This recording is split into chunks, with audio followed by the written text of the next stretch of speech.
Epictetus was a Greek Stoic philosopher. He was born a slave at Hierapolis Phrygia, present-day Pamukkale, Turkey, and lived in Rome until his banishment when he went to Nicopolis in northwestern Greece for the rest of his life. His teachings were written down and published by his pupil Arrian in his Discourses and Enchiridion. Epictetus taught that philosophy is a way of life and not just a theoretical discipline. To Epictetus, all external events are beyond our control. We should accept calmly and dispassionately whatever happens. However, individuals are responsible for their own actions, which they can examine and control through rigorous self-discipline. Epictetus was born in 55 AD, presumably in Hierapolis Phrygia. The name his parents gave him is unknown. The word Epictetus in Greek simply means gained or acquired. The Greek philosopher Plato, in his laws, used the term as property that is added to one's hereditary property.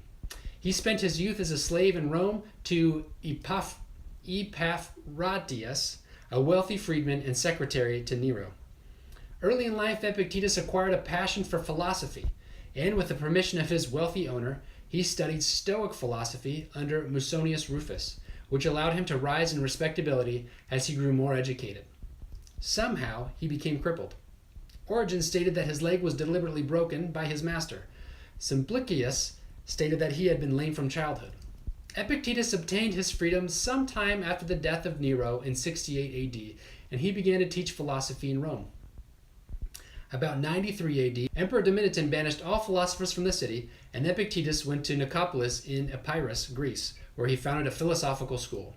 His most famous pupil, Arrian, studied under him as a young man, and claimed to have written the famous Discourses from his lecture notes, which he argued should be considered comparable to the Socratic literature. Arrian describes Epictetus as being a powerful speaker who could induce his listener to feel just what Epictetus wanted him to feel. Many eminent figures sought conversations with him. Emperor Hadrian was friendly with him and may have listened to him speak at his school in Nicopolis. He lived a life of great simplicity with few possessions.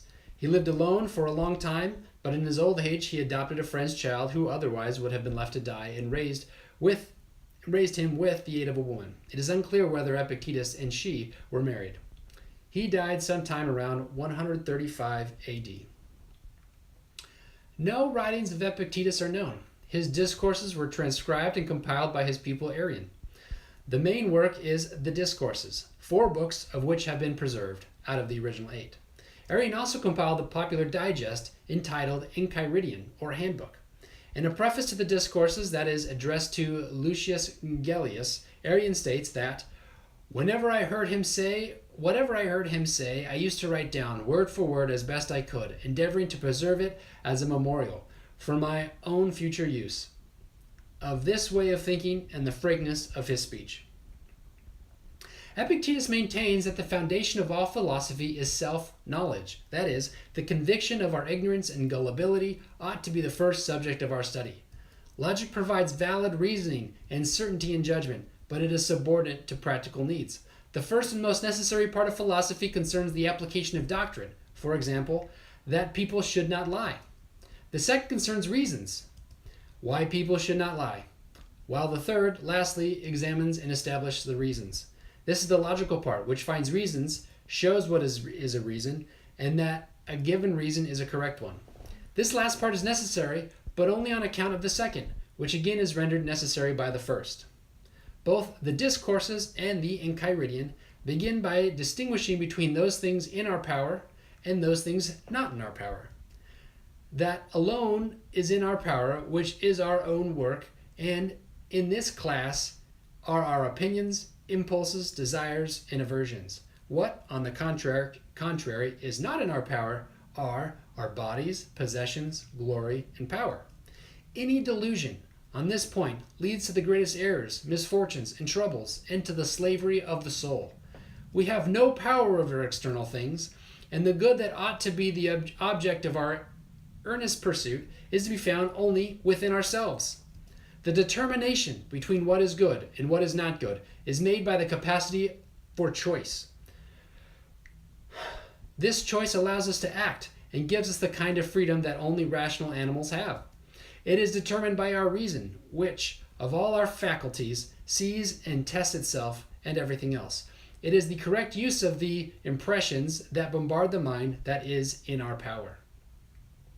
Practice then from the start to say to every harsh impression, "You are an impression, and not at all the thing you appear to be."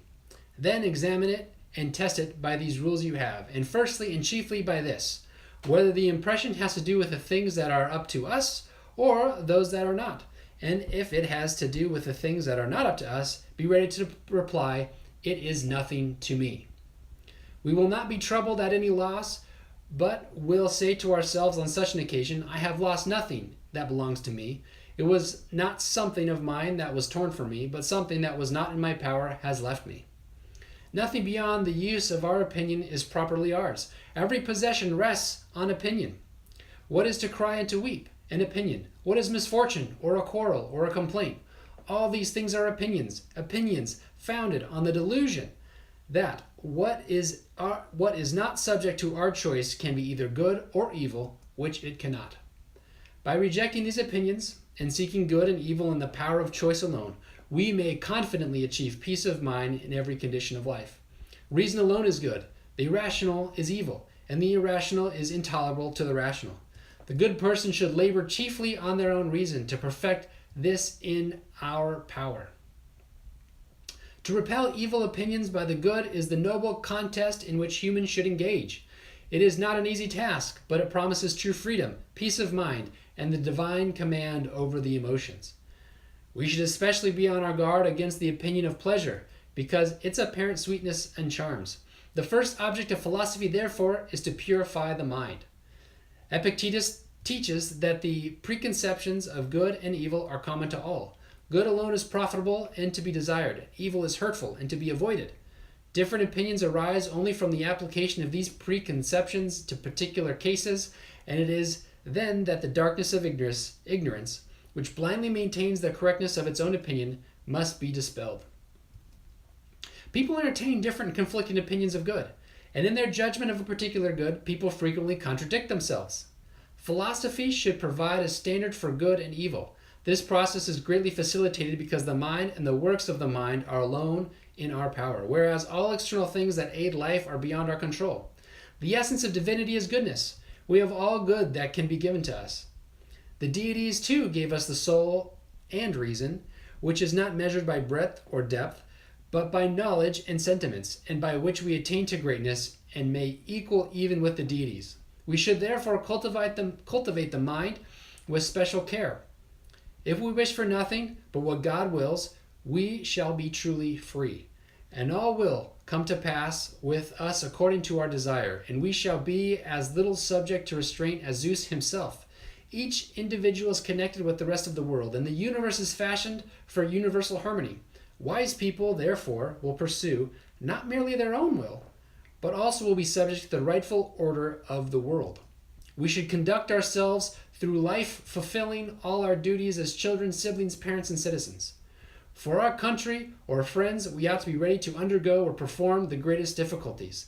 The good person, if able to foresee the future, will peacefully and contentedly help to bring about their own sickness, maiming, and even death, knowing that this is the correct order of the universe.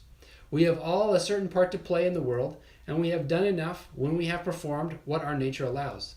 In the exercise of our powers, we may become aware of the destiny we are intended to fulfill. We are like travelers at an inn, or guests at a stranger's table. Whatever is offered, we take with thankfulness, and sometimes, when the turn comes, we may refuse. In the former case, we are worthy guests of the deities. In the latter, we appear as a share in their power. Anyone who finds life intolerable is free to quit it, but we should not abandon our appointed role without sufficient reason. The Stoic sage will never find life intolerable and will complain of no one, neither deity nor human. Those who go wrong we should pardon and treat with compassion, since it is from ignorance that we err, being as it were blind. It is only our opinions and principles that can render us unhappy, and it is only the ignorant person who finds fault with another.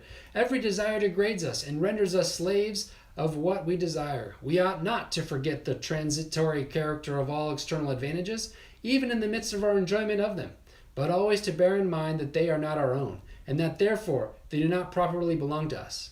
Thus prepared, we shall never be carried away by opinions.